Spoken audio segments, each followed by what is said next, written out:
Hi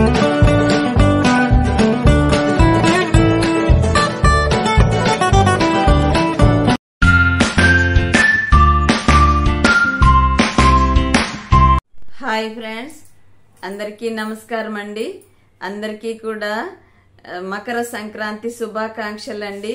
అందరూ బాగా జరుపుకున్నారా సంక్రాంతిని? నేనైతే చాలా చాలా బాగా జరుపుకున్నానండి. పిల్లలు అందరూ ఉన్నారు కదా ఇంట్లో, చాలా హ్యాపీగా ఉందండి. పిల్లలందరితో కలిసి సంక్రాంతి పండుగ జరుపుకుంటుంటే ఆనందమే వేరు కదండి. ఒక్కరు లేకపోయినా ఆ లోటు అనేది బాగా తెలుస్తూ ఉంటుంది. పెద్దవాళ్ళకి అది బాగా అనుభవం కదా. అయితే ఈరోజు మనం తెలుసుకునేటటువంటి విషయాల్లో విపరీత బుద్ధి, ప్రీతి బుద్ధి. విపరీత బుద్ధి అని ఎవరికి చెప్తారు, ప్రీత బుద్ధి అని ఎవరికి చెప్తారు అనే విషయాల గురించి తెలుసుకుందాము. సంక్రాంతి అంటేనే సంక్రాంతి. సూర్యుని యొక్క కిరణాలు ఎక్కడైతే పడుతూ ఉంటాయో అక్కడ ఆ వాతావరణం అంతా కూడా ప్రకాశిస్తూ ఉంటుంది. అక్కడుండే క్రిమి కీటకాలన్నీ కూడా సంహరింపబడతాయి. తిరిగి నూతన ఉత్తేజం అనేది వస్తుంది అనేది మన పురాణాల్లో కూడా చెప్తూ ఉంటారు కదా. సూర్యుడు అనగానే భగవంతుడిని కూడా జ్ఞాన సూర్యుడు అని చెప్పబడతామండి, అంటే పిలువబడతారు. భగవంతుడు కూడా జ్ఞాన సూర్యుడే కాబట్టి ఆయన కర్తవ్యాన్ని కూడా మనం తెలుసుకోవాలి కదా. ఆయన కర్తవ్యం అందరికీ తెలుసు, కాకపోతే ఆయన ఎప్పుడు వచ్చి దుష్ట శిక్షణ శిష్ట రక్షణ చేస్తారు అనేది కూడా మనం తెలుసుకోవాలి.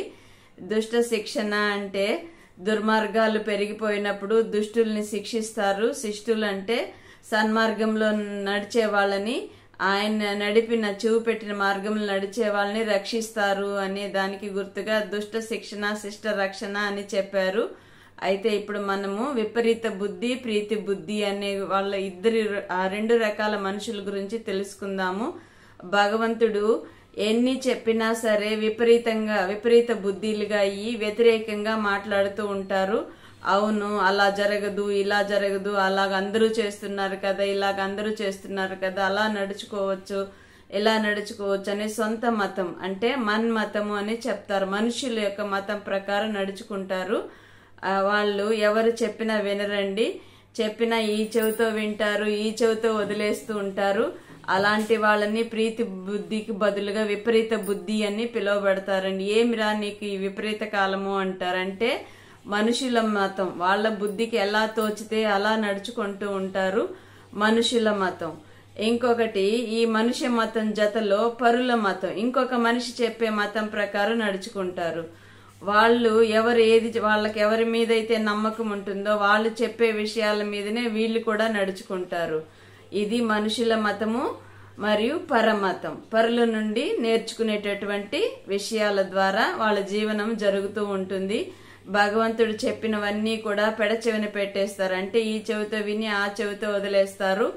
వాళ్ళకు అంతిమంలో పశ్చాత్తాపం అనే నీడలో, అంటే ఆ నీడలో వాళ్ళు పశ్చాత్తాపంతో కుమిలి ఏడుస్తారండి. ఏడుస్తారు అంటే నీళ్లకు బదులు పశ్చాత్తాపం అంటే ఏంటి అంటే కన్నీళ్లకు బదులు రక్తం వచ్చే విధంగా వాళ్ళు బాధపడతారని భగవంతుని యొక్క మధురమైన వాక్యాలండి.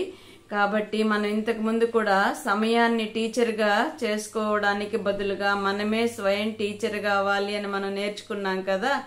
ఒక వ్లాగ్ లో పెట్టాను కదా మీకు. అయితే స్వయం ఎలా టీచర్ కావాలనేది కూడా ఆ వ్లాగ్ వింటే మీకు అర్థమవుతుంది. చదవడం కాదు, వింటే అర్థమవుతుంది. అయితే ఇలా విపరీత బుద్ధి కలిగిన వాళ్ళు విననట్లుంటారు, చెప్పినా క్రోధం చేసుకుంటారు, లెక్క చేయరు, తిరిగి ఎదుటి వాళ్ళని చెప్పే వాళ్ళని కూడా గాయపరిచి వాళ్ళ మతము అంటే మన్మతము పరమతం ప్రకారం నడుచుకుంటారు. భగవంతుని మతం ఏదైతే ఉందో శ్రీ మతము అని చెప్తారు. శ్రీ మతము అంటే శ్రీ అనగానే శ్రేష్ట మతం. ఆ మతాన్ని ఎవరైతే అంగీకరిస్తారో వాళ్ళు వినాశన కాలంలో కూడా ప్రీతి బుద్ధి కలిగి ఉంటారు. ఒకవైపు వాళ్ళ అనేక రకాల సమస్యల్లో చిక్కుకుపోయి బాధపడుతూ ఉన్నా సరే, మనకు ఉదాహరణలు ఉన్నాయి కదా, సతీ సుమతి, సతీ అనసూయ, భక్త తుకారాము, భక్త ప్రహ్లాద్, ఇలా చాలా మంది భక్తుల యొక్క కథలు ఉన్నాయి కదా.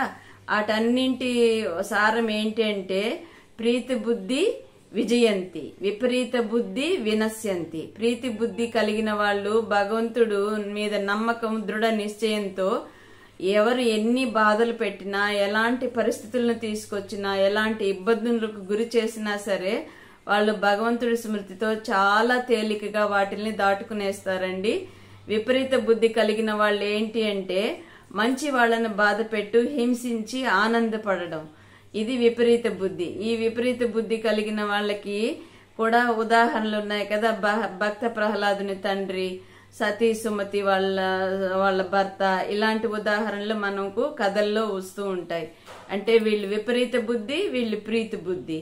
ప్రీతి బుద్ధి వాళ్ళకి భగవంతుని ఆశీర్వాదాలు ఉంటాయి, దేవతల ఆశీర్వాదాలు ఉంటాయి, సమయం యొక్క ఆశీర్వాదాలు కూడా ఉంటాయి. అలాగే విపరీత బుద్ధి వాళ్ళకి సమయం టీచర్గా అవుతుంది, భగవంతుని శిక్షలకు గురవుతారు. శిక్షలు అంటే భగవంతుడు ఎప్పుడు శిక్షించరండి. ధర్మరాజు అనేవారు భగవంతుడికి రైట్ హ్యాండ్ గా ఉంటారు. అతని శిక్షలను ఎవ్వరూ కూడా తప్పించుకోలేము.